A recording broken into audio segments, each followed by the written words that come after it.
Hello and welcome to the Wire's discussion today on making public information available to everyone.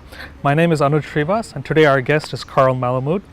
Carl has been described as everything from the internet's own instigator to America's unofficial public printer.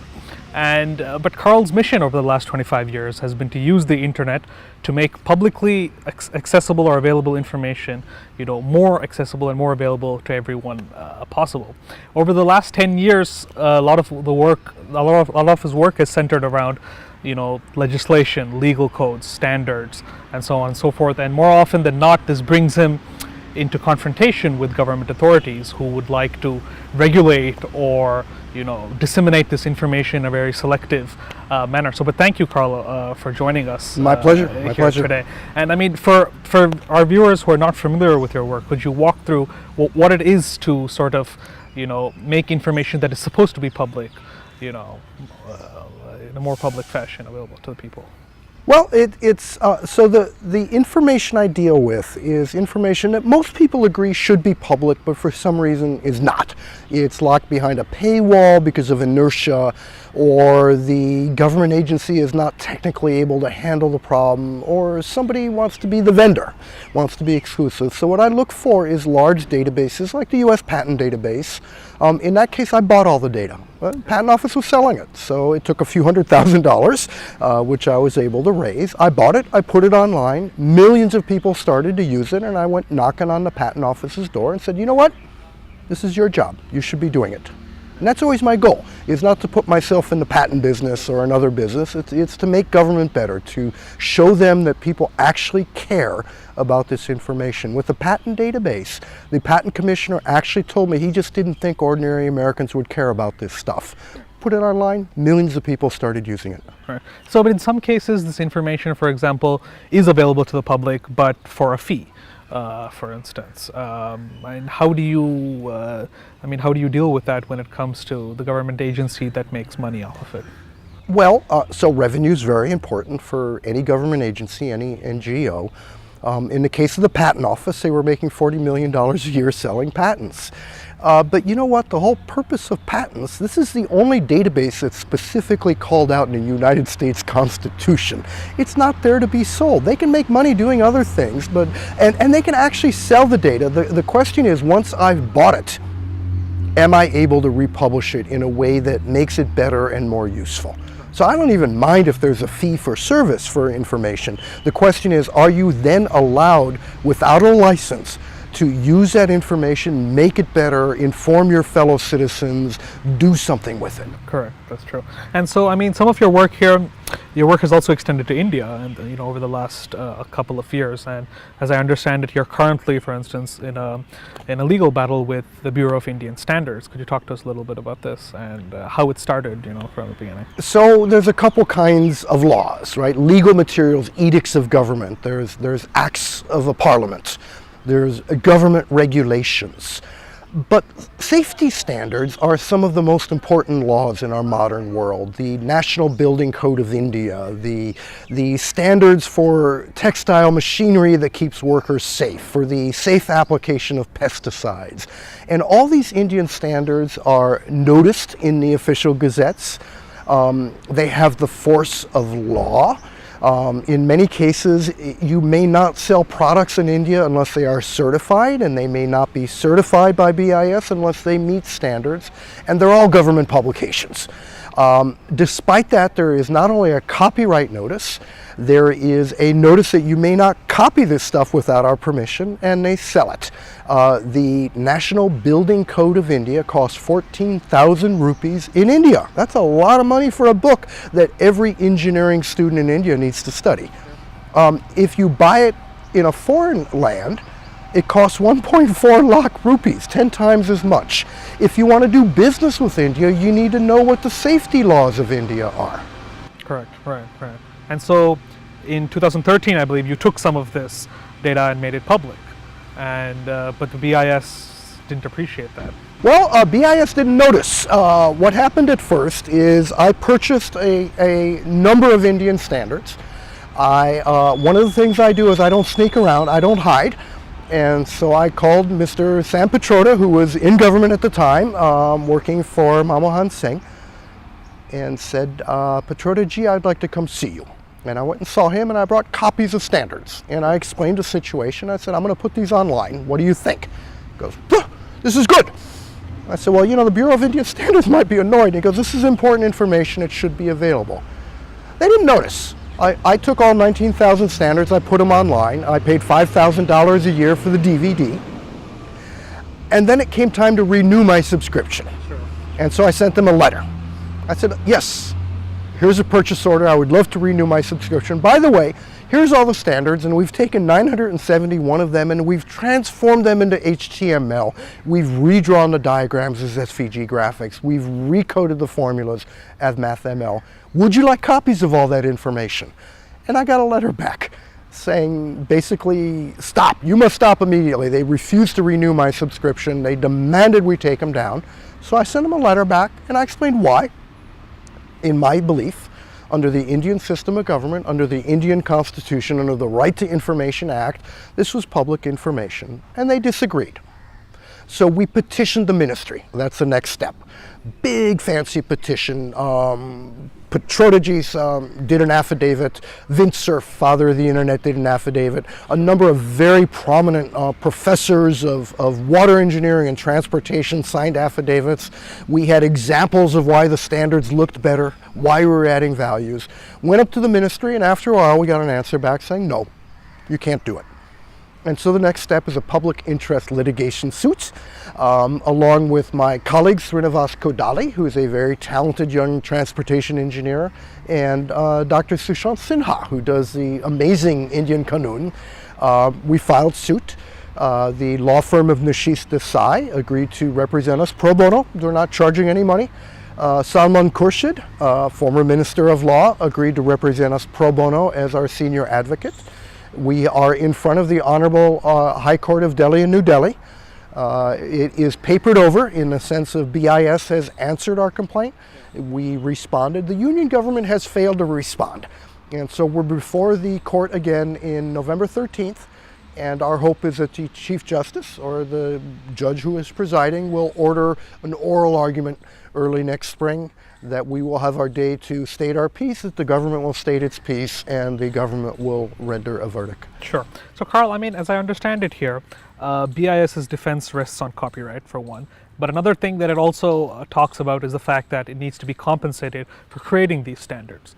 And so one of the differences between the United States and India is that in the United States, standards which eventually become law and regulation are formulated by private bodies. But here in India, the BIS is a statutory body that sometimes, I would say most of the standards it comes up with eventually, assume the force of law. And to a certain extent, its revenues come from selling these standards to companies, to colleges, to private individuals. So are you opposed to BIS's revenue model as well? Do you believe that in this day and age it needs to be made public, and we shouldn't worry about the cost that went into creating those standards in the first place? So let's deal with India, and then let's deal with the rest of the world. Sure. So in India, these are government documents. Less than 4% of their revenue comes from the sale of standards. If you want to sell a product in India, it has to be certified. You know who you pay for the certification? Bureau of Indian Standards. They get plenty of money. Not only that, this is vital to their mission, right? The public safety. And by rationing access to standards, you are not educating engineers nearly as well as you could. You are not allowing local officials to enforce the building code the way they need to, because they have to spend 14,000 rupees in order to purchase one of these things. So rationing access to public safety and information runs counter to their mission, and they don't need the money. They have money coming in from other places. Now, the rest of the world has private NGOs develop the standards, and then government adopts them into law. Let me say a couple things. The NGOs want these to be the law. That is the entire purpose of the National Electrical Code of the United States, and they boast it is the law in all 50 states and the federal government. They want that. They sell it for a lot of money, but you know what? Again, they have certification and handbooks and training. And when the federal government says the National Electrical Code is the law of the land, they get the gold seal of approval of the American people. And they ought to be able to monetize that gold seal without rationing public safety information. So they claim they need the money. But I don't think that's the reason. I think it's a matter of control. I think it's the way they always did it. But you know what? The internet has forced every industry in the world to adjust its business model. Time makes us adjust our business models. Selling a standard for a reasonable amount of money in 1970 made sense. Selling a building code, a book for 14,000 rupees in this day and age. Right? And this little USB, this is all 19,000 standards. This is the whole thing. There's no reason this shouldn't be available for every student in India, at least on a non-commercial basis for education. But I think it ought to be available to every industry and every local official, because that's how we enforce public safety, is everybody knows the law. Correct. And Carl, part of your mission, part of the work of many other public domain advocates, is not just that this information needs to be made accessible for free and so on and so forth, but also the quality of access. For instance, the documents need to be, you should be able to zoom in, or should be a more aesthetically pleasing format, that people could actually use it for research. And so a little bit of that work extends to, your Digital Library of India and, the kind of work that you've been putting in over the last 2 years. Could you elaborate a little bit about this? Well, so for the standards, right, we retype many of them into HTML, including the building code. We redraw the diagrams, recode the formulas. The Digital Library of India, they claimed it was 550,000 books up on a government server, long-term program scanning books all over India. Sorry, they here is? They is the government of India. The government of India, the Ministry of Electronics and Information Technology, is a sponsor of this project. And I noticed this Digital Library of India, and I looked at it, and I saw two things. It wasn't very accessible, right? It was hard to search. The server kept going down. They kept losing DNS. The server would disappear. And so I made a copy and I put it online. And I looked at it carefully. There's some copyright issues in the database. They were sloppy. But the metadata is bad. Titles are wrong. The scanning was a little sloppy. They not only just skewed pages, but missed pages, or half a book is gone, or they screwed up the resolution. And so we made a copy and we put it online, and the intent is to make it better, put it on the Internet Archive. 1 million views a month we were getting on this thing. It became more visible.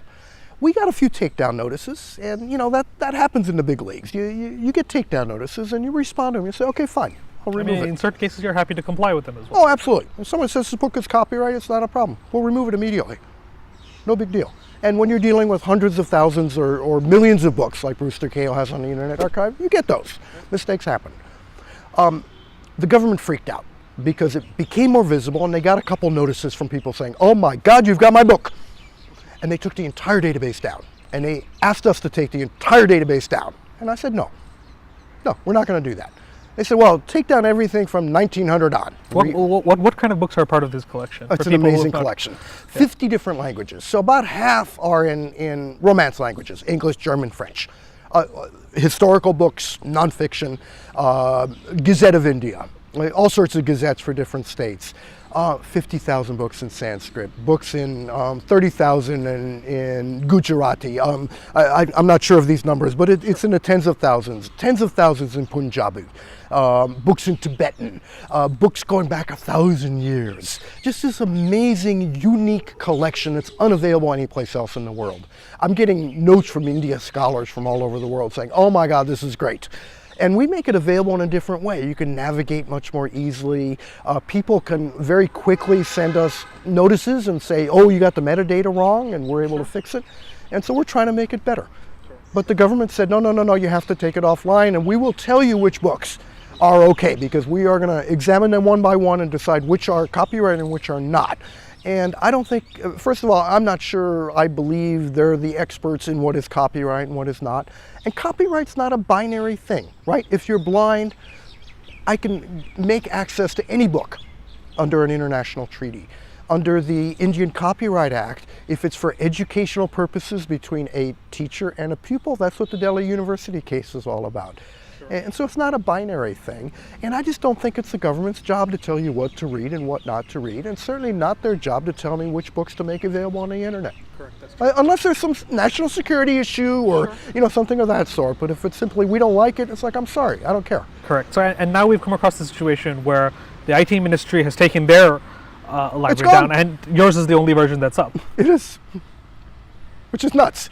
Absolutely nuts. And instead of like having this fight with the government, I'd much rather that we were making the database better, that I was working with them, that we were scanning more books, that we were doing what we do on our Hinswar Raj collection, which is very, very high quality material. Can I tell you about that? Sure. So the Hinswar Raj collection started with the collected works of Mahatma Gandhi, all 100 volumes, right? Available online, anybody can read them, you can download PDF, you can download ebook. I found 129 All India radio broadcasts of Gandhiji speaking every couple days during the last year of his life. So you can walk through the last year of his life. For each of those, I took the relevant portion of the collected works, put it into HTML, so you can listen to him in Hindi or Gujarati. You can read the English translation. You can then click into the collected works and see the letters he wrote that day. What did he do the next day? What did he do the previous day? We have the selected works of Nehru. Many of them were on a government server, but they were missing some volumes. So I got those volumes. So we have the most complete version of that. The works of Ambedkar, collected works, were on the Maharashtra state server, but they were missing the last 6 volumes. So again, most complete version. Bharat et Koj. Beautiful, beautiful show based on the discovery of India. Really, really nicely done. It was in the 1980s when Doordarshan was a government agency. So we didn't just put that online. We added subtitles in a whole variety of different languages. Not for all the episodes because we didn't have enough money, but for 5 of the episodes you can now have subtitles in Hindi, which they didn't have. They had English, but also Urdu and Telugu and other languages. So we're trying to make it better and more useful. Sure. Carl, I mean, so some people view public domain advocacy work, kind of work that you do, as completely opposed to copyright. And they believe that sometimes you may or may not tread the line of piracy, for instance. And, not a pirate. Not a pirate. But your own work, how do you decide when to jump into a project? Is it about public interest? Is that the test that you consider when Well, it's partly public interest, so I look at a whole variety of things. So first of all, let me say this. I made a living as a professional writer. Okay? I was a musician. I believe in copyright. I think it's an amazing thing. But remember, the purpose of copyright is to advance the useful arts. It's to make knowledge more available. And there are limits and exceptions to copyright. If you have private property, you need public parks in the middle. You can't have a city without both. You want commerce, but you want civic life. And so I look at this and I ask myself, is it government data? Is the copyright assertion valid? Is it in the public interest? Is there a compelling need for this information? And if it's government information that regulates the public safety or the operation of corporations or is the official method of notifying citizens of the acts of the government, clearly public, absolutely clearly public. But I study it very carefully. A lot of people do this kind of stuff and they think, oh, you're a hacker. Well, I have tech skills, there's no doubt about it. Not as good as a lot of the kids that are out there, but I've been doing this a long time. And I'm pretty good at big databases and textual stuff. But I think very, very carefully before putting something online, and I study it.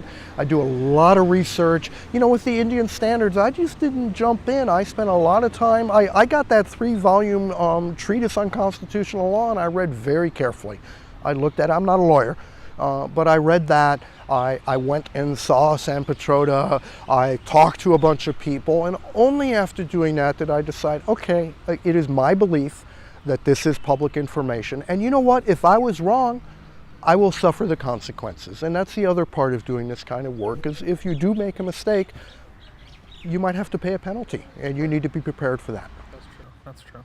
So one thing, I'd like to just shift tacks a little bit here and talk about the government, not only the Indian government, generally across the world, the government response to the kind of work that you do. So currently in India, this government, the Modi government, the previous government, they've both publicly maintained that we want to use technology for greater transparency, we want to use technology for greater public information access, e-governance and so on and so forth. But sometimes the very first reaction they have to when someone comes out and does some work like this is one of hostility. And we've seen a lot of people like yourself in India receive legal notices. You yourself are fighting a legal battle, as you've pointed out. Is there a contradiction between the way the governments claim what they're standing for and their actual actions when it comes to this, and how do you view your role? So bureaucracies, really will fight back on this kind of a thing. So I went and saw, San Petrote and said, go for it. But the Bureau of Indian Standards are like, no, we've always done it this way. Everybody else does it this way. And so if you were to go to them as a transparency advocate or as a government minister, particularly as a government minister, you're going to get an 8-hour-long meeting with 15 BIS executives explaining why the sky will fall. And when you're in governance, you have to be careful. You don't want to break things. And so even if you're trying to push for openness, the Obama administration was very good at that, but you can only go so far. And so working with civic society is important. And again, you do face hostility sometimes, and a lot of my job is attempting to explain why it is we're doing what we're doing, why this is the right thing to do. One of the prime techniques I have is I get millions of people using the information, because then all of a sudden it's not just some open government guy saying, you should be doing it better. It's like, look, millions of engineering students in India use this information every day. This is why you should have it. And look, the sky hasn't fallen, right? You're still selling standards. And you know what? Even if I give away all the standards, there are people that are going to want certified copies of the standards, and they're going to want, the complete edition of all prior versions. And all I care about is the stuff that has legal import. Yeah. So do you see yourself as a stakeholder that's trying to get the government to do its job better with regard to public That is exactly what I'm trying to do. I want to put myself out of business. I don't want to be doing Indian standards. BIS knows that way better than me. I don't have the source code, right? I've got to take a PDF file and retype it to turn it into HTML, or if I'm lucky, it's born digital, but even then I have to reformat it, right? Because you pull it out of PDF, paragraph marks, italics, footnotes, superscripts, tremendous amount of work. If I had their original Word files, I'm assuming that's what it is, it'd be trivial. It's their job. They should be doing it. They should have it available for bulk access so anybody could download it, and so Indian Canoe, for example, could just, boom, incorporate it into their search engine. And that's a good thing, because all of a sudden the standards are all over. Everybody knows safety standards. We have a safer world. Sure, that's true. And so, just to wrap up this discussion, this concept of a safer world, generally, in your previous speeches and talks that I've heard, you talk about the link between greater access to public information and genuinely perhaps understanding and solving current social, economic, political problems of today's time. Why do you believe that these two are connected? We have a number of problems in our world that look intractable, that look unsolvable. Global warming. A lot of people just don't believe it's true. Or they're not taking action. Or their self-interest says, I'm not going to take action because I run a coal mine. And I like pollution because I make more money on it. Intolerance towards other people. Poverty, right? Education is the way out of poverty. Famine, disease. And the question is, what can we do about these problems? And I firmly believe that access to knowledge is the only way we're going to move forward. So if all citizens begin to understand climate change, at some point they will demand we take action, because it truly is a global crisis. We must take action. And the more people that understand, I don't care which government it is, they are politicians. And if everybody is standing up saying, global warming, oh my God, we've got to do something. Look at these hurricanes, look at these fires, look at these droughts, then we will have change. Education is one of the key pressing issues right now. Disease. You never know where solutions to disease are going to come from. One of the things I've learned on the internet when I put bulk information online, some random person always comes in and makes it better. Somebody you never thought of. And I'm convinced every generation has a promise. Might have been aerodynamics. It might have been the elimination of involuntary servitude, right? It might be suffrages for all women, for all people. It might be technology, it might be social change. I think our great promise, the internet is there, it works. Universal access to all knowledge is something we can do. And I am firmly convinced it will make the world a better place. Okay, great. Thank you, Carl. Thanks for your time. And we'll be following your case and the issues that you've been working on closely at The Wire as well.